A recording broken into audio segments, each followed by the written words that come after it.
Why was the turkey in the pop group? No idea. Because he's the only one with drumsticks. You've got to be better. I mean, do you get if you eat Christmas decorations? I don't know. Tinselitis. Come on, Ginge. I know it's the morning, but you've got to be switched on here. They're just not funny. Did you ever get stitched up? You ever? Yeah, I think I had to do a dressing gown shoot once, which was or pajamas or something like that, which was not great.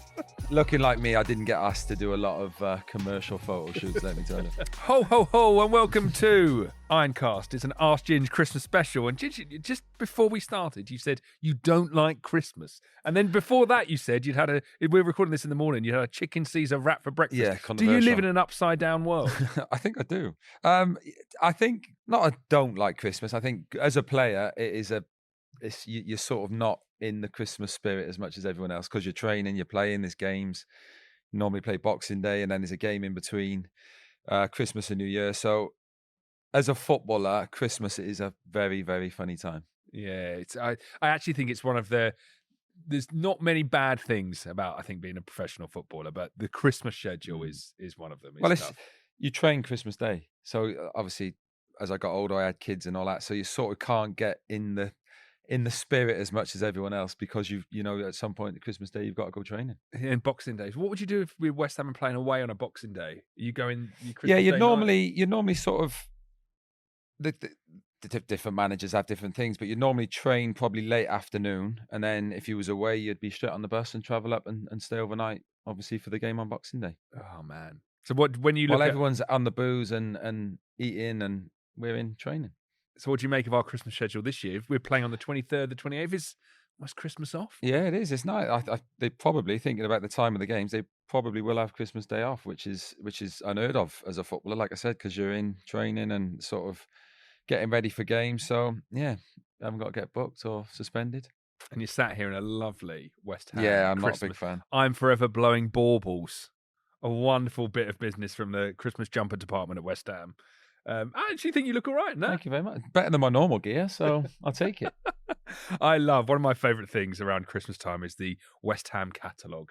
And you flick through it and you see who's been stitched up. I remember Razvan Rat wearing a onesie back in the day. Razvan Rat. Remember him? Yeah, I do remember him. Did you ever get stitched up? I think I had to do a dressing gown shoot once, which was or pajamas or something like that, which was not great. Looking like me, I didn't get asked to do a lot of commercial photo shoots, let me tell you. Well, you look good in the jumper. Thank you very much. Maybe there's some more to come. Thank you to everyone who's been sending in questions for Ask Ginge in this Christmas special. I'm nervous again. Well, there is quite a few Christmas-themed ones here. I wanted to begin with Serti Yaz asked this question. Funniest Christmas cracker joke. Now, I pre-armed you with this, and you said you don't. You've had to think about it. You can't think of any Christmas cracker jokes. So what if I were to read some Christmas cracker jokes and you've got to guess the punchline? Okay, go on. All right. Why was the turkey in the pop group? No idea. Because he's the only one with drumsticks. You've got to be better. I what mean, do you get if you eat Christmas decorations? I don't know. Tinselitis. Come on, Ginge. I know it's the morning, but you've got to be switched on here. They're just not funny. What did Santa do when he went speed dating? No idea. He pulled a cracker. I like that one. That's probably the best out of a bad bunch, to be fair. Why didn't the skeleton go to the Christmas party? He had no body to go with. Can we start? I can see where this is going. Yeah. I can see where this is going. Well, thank you for your questions. All right, Sertiaz. We'll move on to Charlie Langley, 92. He's asked simply this, favourite West Ham goal. Now, I'm going to change this slightly. I'm going to say your favourite West Ham goal that you scored and the favourite West Ham goal that you were on the pitch for. My favourite West Ham, as in personally scored, is probably my first one, which was, I think, it was Boxing Day. That's good, yeah. Portsmouth away. Little right foot sort of half volley, but like I said, it was Christmas time and all my family were up and in the West Ham end at Portsmouth at Fratton Park, is it down there? Yeah. So that was probably my favourite. The first one, obviously, first goal for the club. And was that headed goal? No, it wasn't. It dropped down from a corner, and I think I right foot bottom corner, little swivel, going back to my centre forward days. So my favourite goal I was on the pitch for West Ham would probably be Dimitri Payet's free kick at Bournemouth. Oh yes. Because have we spoke about it where I'm having a bit of banter in the wall? Yeah, I think you haven't gone into detail. So I'm having a bit of banter in the wall with the Bournemouth players at the time, and it sticks out because of the banter I was having. As in, like, I was going to the Bournemouth boys, well, he's going to score, and they were like, no, he's not going to. I went, well, he is. So I'm having a bit of banter. I think I might have had a little bet with one of the Bournemouth boys on the end of the wall, and the ball goes over my head, and I just say goal and walk off and leave the boys, and they were all sort of like laughing and smirking at me. So probably that one for the bit of banter that I was having before it. What kind of wages on that bet? Tenner? I think it might have been slightly more than that. And I never got paid, but It never got paid. No. Oh man. I was that confident in it. Every time he stood over a free kick, I was that confident. It's because I was on the end of the wall. You sort of know by the height it goes over the wall. If or it over skims me. your head, Yeah, and if it's its sort pace. of, you know the height of it, it's going to be close. And it literally went over my head and went, that's a goal, and walked off. Did you ever practice free kicks? Yes. Really? Did Not- you ever? not very- No. I used to think I could take a free kick, but I couldn't. I used to just like drilling it as hard as I can, where the boys were obviously a bit more technically gifted than me. Max Solon 08 asks, do you players give presents to each other? I'm trying to think. I don't know if... I remember there being a time when you'd maybe bring some cards in, Christmas cards for the family. Is the missus Yeah, it's sorting the that out for missus. you? Yeah, 100%. And you're bringing them in begrudgingly because it's like, oh, the boys are going to think, his missus has told him to bring them in. But yeah, I think there was a time where Christmas cards might have been flying about, but not so much presents. I don't think. No. Not even a Secret Santa. No, I don't think there is. No, I don't think I've been involved in one. Like I said, you sort of don't realize it's Christmas because you're playing so much and it's intense and you're in. So no, I don't remember bringing any presents in. Not even. Maybe if I wasn't in the team, I might have brought the gaffer in a present. Just lovely big pudding. Yeah, just to tee him up to try and get in the team. But I don't think there was presents given between players. What about football manager? Have you ever had a manager give you a Christmas card? Surely the manager, something like Big Sam. No, I don't think there was. I can't think of any manager that brought cards in or presents or anything like that. Do you not even get an official West Ham Christmas card? Not even a... I'm sure there was, but it's just I can't really remember. I think like I said, I think it's that intense around Christmas, and it's a big time because you've got so many games in such a short period. If you can get 3 wins or get points around Christmas, it is massive. So, like I said, it's a weird time where you're not really thinking about Christmas. Oh man. I can't believe with the Ask Ginge Christmas special, we're interviewing Scrooge here today. No, not at all. Now I've got kids and I've retired. It's lovely, but at the time, it's not so good. Well, here's a Christmas-themed question. Your favourite Christmas dessert? Oh. And this is from Dom Cadman Gotch, who suggests the Yule log, which is his favourite. Yours? Do you know what? I've never been into Christmas pudding until the last couple of years. And then my palate has matured to the extent where I'm drinking Guinness these days, love a red wine, love a pudding, all this, yeah. I like a Viennetta.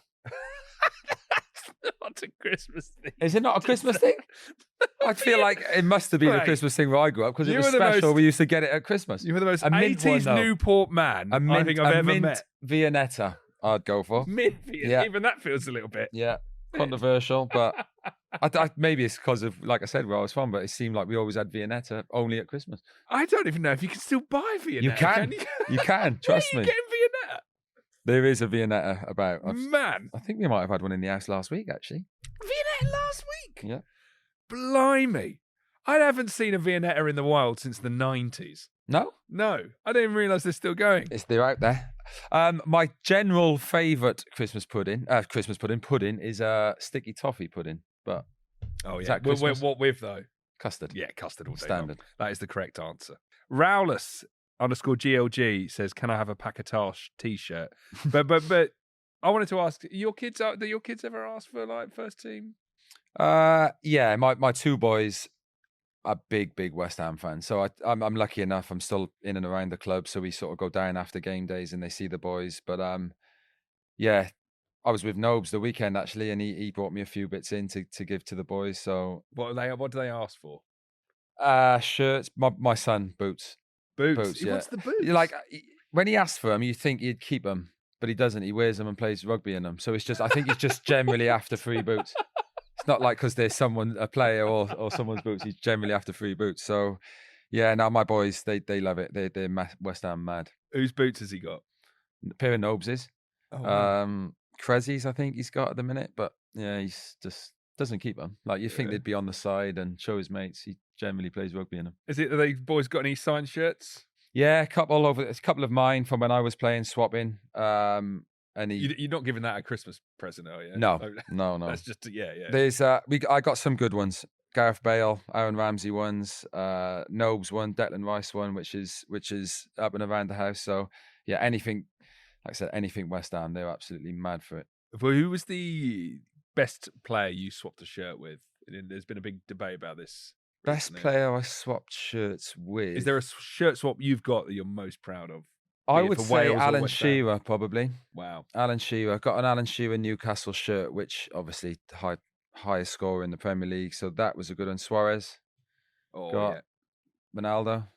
I mean, I've got a few. Wow. I wasn't one for swapping shirts, but you know when you play against certain players and big players, they're nice, and it's nice for my boys, for the kids. Do you know what I mean? To look at and sort of tell stories about playing against Alan Shearer, Ronaldo. So yeah, there's a few in the house. Have they been framed? I did. I went through a stage of getting them all framed. Now they're just hung up on hangers in the Wow. wardrobe. So yeah, it's nice. It's for the kids, for the boys to look at and Yeah. Oh man, I love that. enjoy. Robert 3909. Who is your dream transfer in the January market? Dream, well, anyone. I thought that was your answer. No, anyway. anyone. Haaland, got to be in it. Yeah, dream yeah, transfer, yeah. goal scorer. Yeah, anyone who's gonna score a goal. He's a big player, and do you know what I mean? Yeah, it's got to be Haaland, isn't it? Surely Yeah. you'd like to think if you could get 25, 30 a season for us, where we could be. Oh man, yeah. Fingers crossed. Maybe we will put Yeah. it on our Christmas list. Who knows what might happen? Rick Moore wants to know: Payet or Tevez, who had the more natural talent? I find that question interesting because people always used to say about Joe Cole he had immense natural talent. Yeah. But when you talk to him about how he became a professional footballer, you realise he's putting in the hours. Work. Like, yeah. and I do think about that it isn't so much natural ability. It may look natural, but what those individuals have just done is invested a lot of time. They have, yeah. I would, going back to I would go natural talent, as in you could see he didn't train that much really, and training wasn't his thing game day. I'd say probably Carlos. You could just, that raw sort of talent and what he was doing it's sort of like you could imagine him playing in the street. Do you know what I mean? As in like getting it from that sort of thing. So I think Carlos probably raw talent, but like you say, all players who are top end, the hours they put in, you don't see it. You see what they do on the pitch, but they're the first out on training and then the last off. As in like free kicks, Dimmy would be out there for hours after training, practicing them. So there's that element of raw talent, but they put the hours in. Next question comes from Cal Turner. It's a Christmas one. What's your ideal Christmas dinner consist of? I'm guessing you probably, even in your playing days, you couldn't be like piling in the Christmas dinner if you're playing on Boxing Day. But what? Just standard Christmas dinner, I suppose. Yeah, turkey. Yeah, I do find turkey very dry though. It's not my favourite meat in the world, but cranberry sauce? No, no. Just sprouts. Not a big fan. Nah. No, you? Yeah, I don't mind. Yeah, I was going to say you strike me as a man who likes sprouts. Sprout guy. Yeah, sprout guy. There's a Jamie Oliver recipe knocking about. I think. Yeah, the thing is, jazzes it up. You've got to jazz it up with bacon and all that stuff in it. Yeah, there's a million. Yeah, bog standard Christmas dinner. Well, a lot of gravy. On that kind of similar note, Luke Johnson, 2003, wants to know, what was Christmas like in Newport as a kid? Just a great time. I remember my mum and dad going off the charts, as in working to make Christmas a really special time for us. I'm one of six. I've got 5 brothers and sisters, so you can imagine the absolute carnage in our house. But yeah, a special time. Just family being the same as everyone, I suppose. Family being together and enjoying each other's company. Do you remember one Christmas present in particular? I remember me and my brother hunting around the house looking for where mum had stashed the presents and stuff like that. I got a pool cue once that I was very, very happy with. To wrap around someone's head in the local working men's club. You're not striking like I'm not that bad. I remember getting a Liverpool top as well for Christmas and was buzzing with it.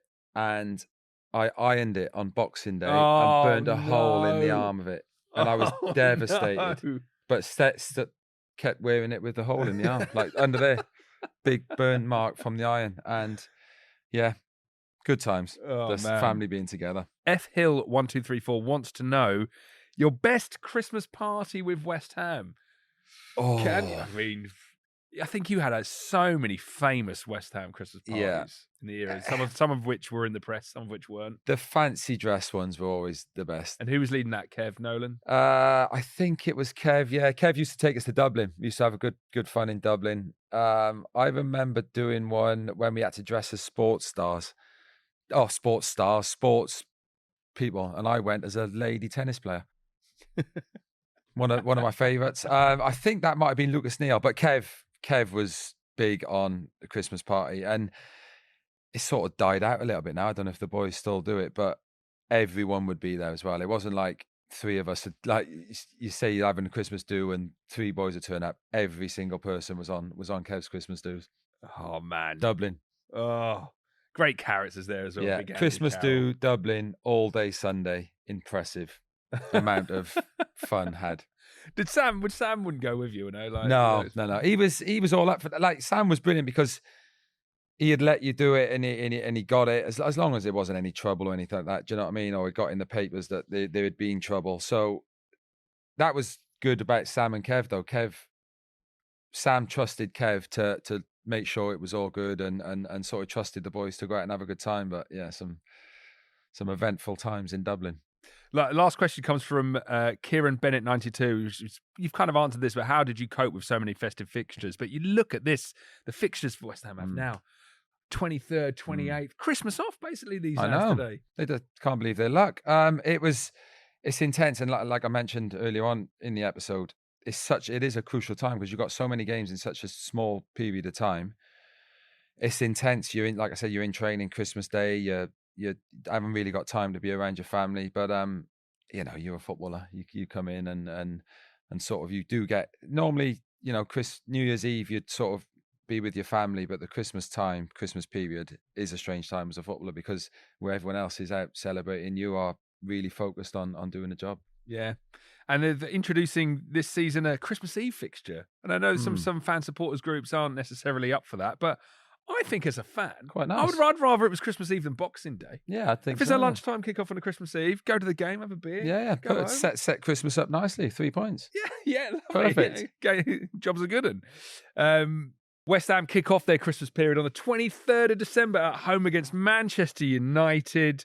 Lunchtime kickoff, and those games, even though Man United, I hate to say it, they're a bit of a faded force these days, but it's still a game that West Ham fans love to win. That atmosphere is going to be crackling, and hopefully the boys can deliver a performance and see us through that Christmas period. It's a great game. Playing Man, like you say, they're not the force they used to be, but what a way to start Christmas. 3 points against Man United at home would be incredible. And as I've mentioned, that Christmas period can sort of, if you have a good get points and do well in the games, it can set you up for the end of the season, a strong second half of the season, if you like. And then on the 28th, away to the Emirates. Yeah, again. To visit our former captain, Declan Rice. And West Ham, having done them in the League Cup 3-1, having, an amazing performance. We battered them, to be fair. I think I could say that. Yeah, you can. With my fan hat on. The boys will be looking forward to that one, won't they? They will. Like you say, we've done really well against them in the League Cup, as you said, battered them. But yeah, hopefully we can start the Christmas period off well. Christmas Eve, 3 points against United, and then go to the Emirates. It's tough. They are a good team. There's no doubt about it, and going to be up there or thereabouts the top of the league all season. So we always do well. I remember going to the Emirates and getting 3 points a couple of times. So hopefully the boys can go there, Christmas time and do the same job. Oh, that's what's on my Christmas list. 6 points for the Hammers. Ginge, thank you so much for joining us. I hope you're wearing that Christmas jumper. I'm going to keep it on all day, I think. Oh, it's on better Christmas than Day, I my want normal gear. Instagram pictures, No you by problem. the tree, Christmas Day, that jumper, wonderful stuff. Thank you so much for listening. Merry Christmas to everyone who listens to Ironcast. We'll see you in the new year. Until then, come on, you Irons.